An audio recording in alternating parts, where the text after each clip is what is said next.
بخیر ملګرو بیګا زه لږ نه وم خطا شوی بلکې بیخي خطا یا خراب شوی وم یا ډېر زیات کنفیوز شوی وم د هغې لږ وضاحت کوم او اصل کې زه ګیګا واټ او میګا واټ کنفیوز کړی وم بیا ځینې ملګرو ورباندې اعتراضونه کول هغه جواب ورکوم چین یو پروجیکټ شروع کړی دی سولر پینلو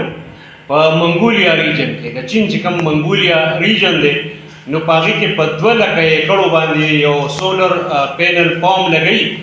یعنی په 2 لکه ایکړه رقبه باندې سولر یې لګوي لنډه خبره ده او دا سولر یې به 8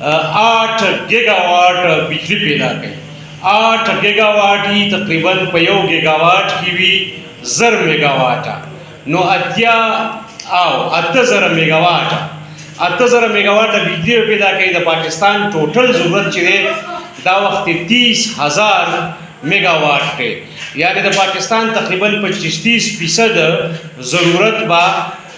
د دې برابر بجلی باغی دغه یو سولر پینل پارک نه یا سولر پینل پلانټ نه یا سولر پینل پام نه پیدا کوي بیا مې لیکلي چې د افغانستان ټوټل پیداوار دومره دی او د بنگلادیش دومره دی یو ملګرو تور باندې اعتراض کړی چې افغانستان یادول ته پکې څه ضرورت ونه چونکې افغانستان کې هم زموږ عزیزان پښتانه یاران دوستان ګوري کله کله او هغوی ته هم رسي نو دا موازنه چې مونږ کوو نو دا د اسانۍ په خاطر کوو چې انډرسټینډینګ خلکو ته راشي یا ابلاغ لږ اسان شي د افغانستان ټوټل پروډکشن چې دی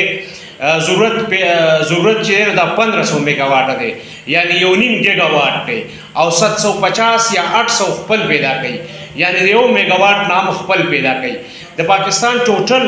پروډکشن چې دی نو دا 30 ګیګا واټ دی او چین با د یو پلانټ نه 8 ګیګا واټ پیدا کوي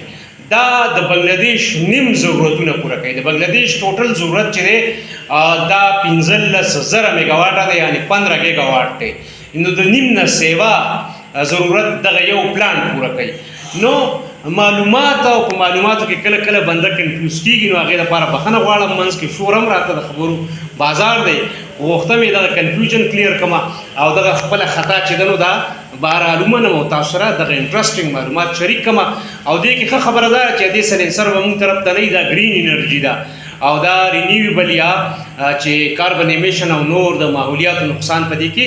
کم سے کم کیږي او 2 لکه ایکړه دومره چې لکه د نیویارک ټول ښار به دغه پلانټ د ښار نیویارک ښار برابر رقبه